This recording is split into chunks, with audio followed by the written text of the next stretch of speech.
For decades, a secret lay buried beneath Greenland's ice. Scientists drilling for ice cores stumbled upon something unexpected: the remains of Camp Century, a top-secret US Army base from the Cold War. The world was stunned. A hidden nuclear city, long forgotten, was emerging from its icy tomb.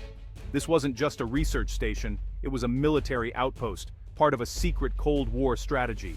The ice was supposed to keep it hidden forever, but climate change had other plans.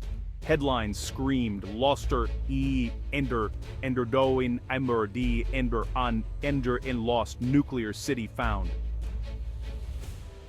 Under a Greenland ice, Camp Century's story is one of audacious engineering and chilling ambition. A city where no city should exist, built for a nuclear chess match between superpowers. The camp was abandoned in 1967, everything left behind, assumed to be buried for eternity.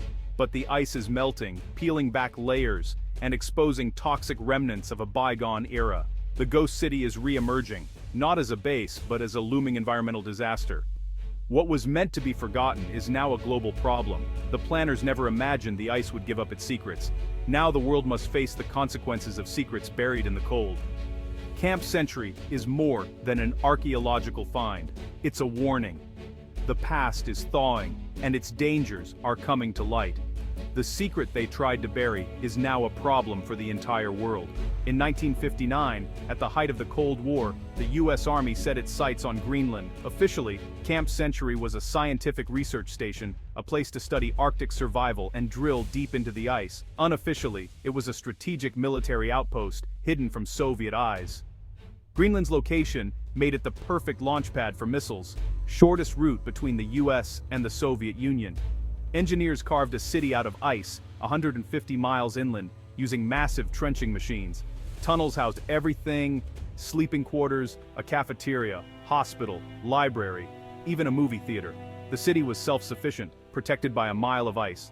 The public story was science and innovation, but the real mission was military.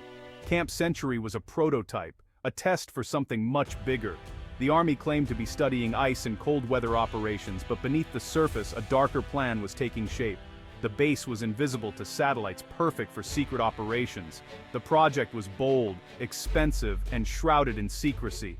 The world saw a research station, the Army saw a hidden fortress. Camp Century was just the beginning. The real ambition was to build a vast, secret missile base under the ice. The cover story worked. Almost no one suspected the truth. The city beneath the ice was a marvel, but it was also a mask. What lay beneath was far more dangerous than anyone realized. Camp Century was the first step in a much larger, riskier game.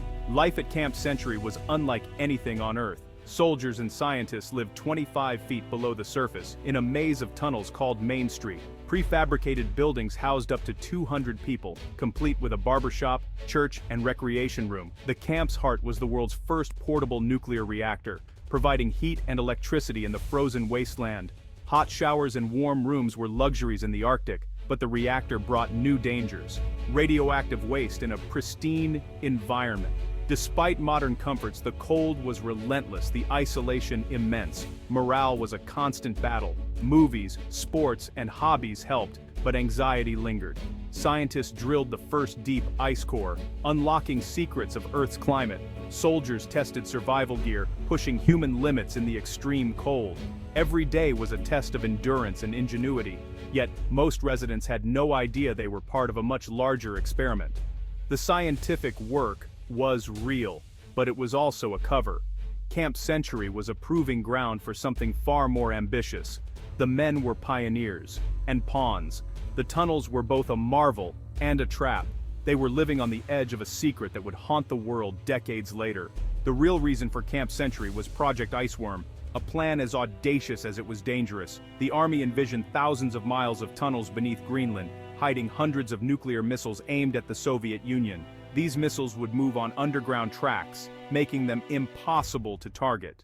11,000 soldiers would live in a network of underground cities, all connected and undetectable. The Danish government, which controlled Greenland, was never told. The US planned to build the base in secret, under the guise of science. Project Iceworm was a doomsday weapon, hidden in the ice. The plan was so provocative it could have shattered alliances and triggered crisis. Camp Century was just the test run. The ultimate goal, a nuclear arsenal buried in the Arctic, ready for war. The world never knew how close it came to this hidden threat. If completed, Project Iceworm would have been one of history's most dangerous military gambits. But nature had other plans. The Army's greatest miscalculation was the ice itself. They thought it was solid and stable, a perfect foundation. But the Greenland ice sheet is always moving, flowing like a slow river. Tunnels warped, steel arches buckled, and buildings shifted as the ice pressed in. Engineers fought a losing battle, constantly shaving ice to keep tunnels open. By 1963, parts of Camp Century were dangerously unstable. The nuclear reactor room was especially at risk. The shifting ice threatened disaster. By 1964, the Army realized Project Iceworm was impossible. The ice would crush any tunnel network. The grand vision melted away. Project Iceworm was quietly canceled. Camp Century limped on, but its purpose was gone. In 1967, the camp was abandoned. Nature had proven stronger than military ambition. The ice had won, but what was left behind would become a new kind of threat. The story was far from over.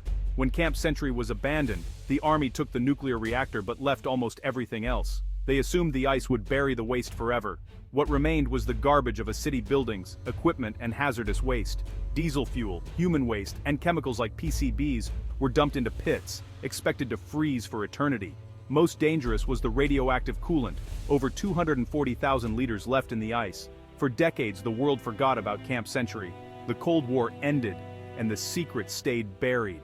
No one worried about the waste. Everyone believed it was locked away.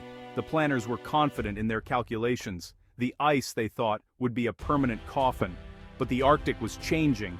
The toxic legacy was not as frozen as they believed. The past was about to resurface.